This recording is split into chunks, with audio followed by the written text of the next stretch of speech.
ఇక్కడ మనకు కనిపిస్తుంది చూసారా జూమ్ చేసిగానే ఇది మనకి పోలపల్లి సెడ్జ్ అనమాట. ఇది యాక్చువల్గా ఏంటంటే వైఎస్ రాజశేఖర రెడ్డి హయాంలో 2500 ఎకరాలు పోలపల్లి సెడ్జ్ కోసం కేటాయించడం జరిగింది. ప్రజెంట్ ఇప్పుడు 1000 ఎకరాల్లోనే మనకి సెడ్జ్లు అయితే రావడం జరిగింది. ఇక్కడ 60% కంపెనీలు అయితే రావడం జరిగిందండి.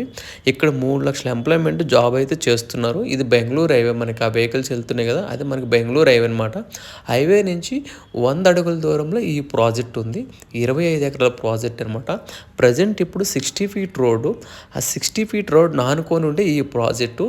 అది మాస్టర్ ప్లాన్లో 100 ఫీట్ రోడ్డు కూడా. సో అదే రోడ్డు మనకి పోలపల్లి సెడ్జ్కి కూడా వెళ్తుంది. సో దాన్ని Polapalli sedge plus Rajapur sedge కూడా అంటారు. సో ఇక్కడ మనకి ఏంటంటే ఈ సెడ్జ్కి 500 మీటర్స్ దూరంలో ఉండే ఈ ప్రాజెక్ట్ ఒకటి, అండ్ బెంగళూరు హైవేకి 100 అడుగుల దూరంలో ఉండే ఈ ప్రాజెక్ట్ అనమాట. సో దీనికి 2 ప్లస్ పాయింట్లు అనమాట. మూడోది ఏంటంటే ఆర్ఆర్ఆర్ రింగ్ రోడ్ ఏదైతే కమింగ్ రాబోతుందో వాటికి 10-15 నిమిషాల డ్రైవ్లో ఈ ప్రాజెక్ట్ ఉంటుందన్నమాట.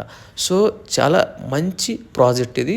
ఇక్కడ ఎవరైనా సరే ఇప్పుడు ఇమ్మీడియట్లీ ఇన్వెస్ట్మెంట్ చేసుకుంటే ఆఫ్టర్ 2 ఇయర్స్ వరకు మంచి రిటర్న్స్ వస్తాయండి ఈ ప్రాజెక్ట్లో. మనకి ఇక్కడ రీసేల్ కూడా తొందరగా మనం సేల్ చేసుకోవడానికి అవకాశాలు ఉన్నాయి. ఎందుకంటే ఇక్కడ పోలపల్లి సెడ్జు, బెంగళూరు హైవే ఇప్పుడు 6 లైన్ అవుతుంది అది, అండ్ ఆర్ఆర్ఆర్ రోడ్ ఏదైతే కమింగ్ రాబోతుందో దానికి దగ్గరలో ఉండే ఈ ప్రాజెక్ట్ అనమాట. మంచి డెవలప్మెంట్ లొకేషన్లో ఉండే ఈ ప్రాజెక్ట్ కాబట్టి ఇక్కడ ఈ ప్రాజెక్ట్లో కూడా మంచి డెవలప్మెంట్స్ ఇవ్వడం జరిగిందండి. Underground drainage, electricity, food parks, revenue plantation and club house కూడా ఇస్తున్నారు.